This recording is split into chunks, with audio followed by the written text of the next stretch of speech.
Olá, hoje nós tivemos nosso quarto encontro de AI Next, e nesse projeto o tema de hoje foi adenocarcinoma gástrico. Tivemos o privilégio de contar com a presença da doutora Maria Inês, aqui representando a Rede Dório e o CESP, e o doutor Tiago, representando o AC Camargo. Começando a discussão, Maria Inês, eu queria que você comentasse rapidamente qual que é o papel da imunoterapia para o adenocarcinoma gástrico potencialmente curativo. Oi, Túlio, Diogo, Thiago, eu vejo que a gente está num momento de muita transformação e, eventualmente, né, os conceitos vão mudando rapidamente, né, quando a gente vai incorporando novas terapias. Mas a imuno tem se mantido, inclusive, em associação com outras, né, terapias. Na doença localizada, a gente teve uma mudança muito recente, né? Com um mês, apresentamos os dados, né, de endpoint primário, então dos desfechos primários do Matterhorn, um estudo que avalia, né, o papel da imuno no contexto perioperatório associado à quimio. Não é o primeiro estudo nesse contexto, mas é o estudo positivo para o seu desfecho e que dá embasamento para o uso dessa terapia. E aí, nesse sentido, a gente discutiu bastante aqui quem são os pacientes que seriam candidatos, eventualmente a expressão do PDL1 pode selecionar aqueles, né, mais respondedores ou que se beneficiam mais.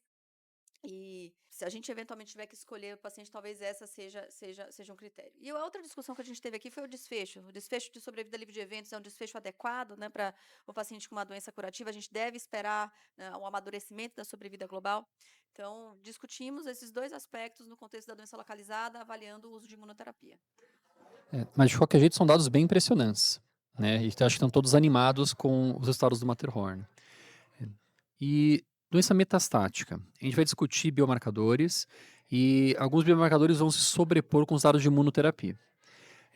Então, pensando em imunoterapia, quem que é o subgrupo de pacientes que você pensa que é o ideal para imunoterapia e que mesmo tendo outros biomarcadores a gente favoreceria mais imunoterapia? A gente também teve a oportunidade de discutir bastante isso entre nós aqui hoje. Certamente a instabilidade microsatélite é um marcador que, né, seleciona um subgrupo totalmente distinto quando se usa imunoterapia, e a gente até comentou aqui que talvez esse subgrupo não deva ser incluído, né, na randomização para receber ou não imuno.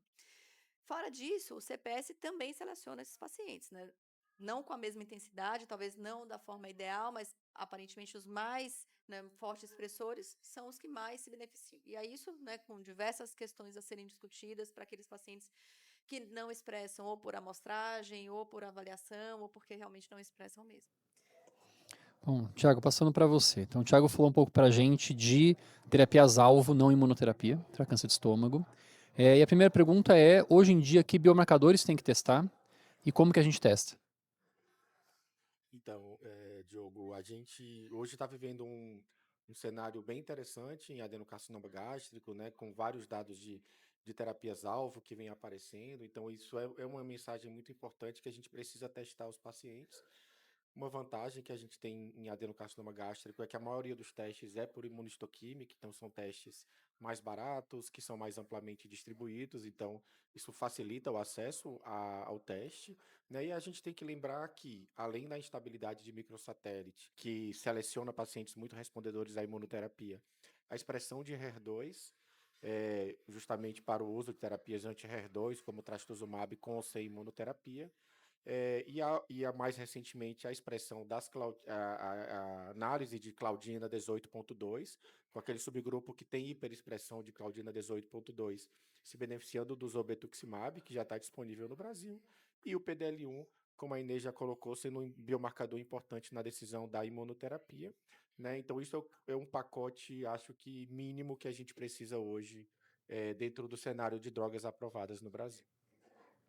Tiago, aproveitando que você falou de biomarcador, dentro das terapias-alvos que estão ampliando o nosso arsenal terapêutico para dentro do carcinoma gástrico, a classe de tratamento-alvo mais recentemente aprovado no Brasil é justamente o zolbetuximab, o anticorpo monoclonal contra a claudina 18,2. Você poderia comentar um pouco de quais são os dados e a expectativa para esse medicamento para essa população? Então, Túlio, o que que a gente viu, né? Então, a incidência de pacientes com hiperexpressão de Claudina 18.2 gira em torno de 40%, então não é um número desconsiderável, né? É importante lembrar que não existe ainda nenhum dado clínico que aumente muito essa expressão, então a gente não deve testar Claudina em pacientes específicos, a gente deveria testar em todos os pacientes, tá? E a gente tem os dados, né, de dois estudos randomizados importantes, estudos Spotlight e Glow, que avaliaram nessa população de pacientes hiperexpressores o uso do zolbetuximab combinado à quimioterapia. Ambos os estudos positivos para o endpoint primário, que era sobrevida livre de progressão, né? E, enfim, a partir desses dados, a gente tem acesso à medicação hoje no Brasil. Enfim, então corrobora a questão do teste para todos os pacientes no cenário de doença metastática. É legal que a gente comentou que, por mais que seja uma terapia-alvo, o zolbetuximab tem um alto potencial emetogênico. É uma coisa que a gente vai ter que se atentar, e o recomendado, né, é usar 4 antieméticos, inclusive olanzapina para todo mundo, e corticoide desde o primeiro ciclo. É, né, uma coisa que a gente vai ter que se adaptar, né, para os tratamentos daqui para frente. Acho que é isso que a gente queria falar hoje. Obrigado de novo por ter vindo. Fica o convite para vocês irem para o próximo, tá? Nosso próximo evento já está agendado para o dia 27 de agosto, que a gente vai seguir no mesmo tópico, vai falar de câncer de esôfago, com foco não só nessa metastática, mas também nessa localizada, pensando em neoadjuvância e cirurgia. Espero vocês lá.